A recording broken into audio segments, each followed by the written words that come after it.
Guys, তো আমরা গেছিলাম লিও এক্সপো ট্রেড ফেয়ারে। এখান থেকে দুটো টিকিট নিয়ে নিলাম 30 রুপিস পার পারসন।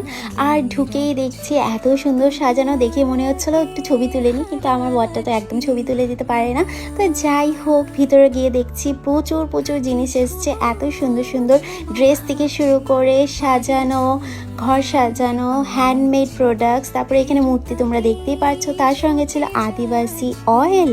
আর এখানে একটা ম্যাজিক স্পিরিট ছিল, যেটা কাপড়ে লাগালে তোমাদের দাগ সব কিছু উঠে যাবে, কিন্তু আমরা এটা নিইনি।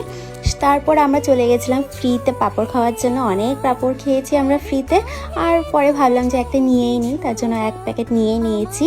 আর ট্যারো কার্ড রিডার ছিল। তারপর আমরা ড্রাই ফ্রুটস ট্রাই করার জন্য গেছিলাম, কিন্তু ওখানে কিছু পাইনি। আমার তো এই ট্রেড ফেয়ারটা অনেক বেশি ভালো লেগেছে। তো তোমরাও যাও, দেরি করো না, ঘুরে এসো, কারণ লাস্ট ডেট হচ্ছে 17 নভেম্বর। তো ভিডিওটাকে এখানেই এন্ড করছি, টাটা।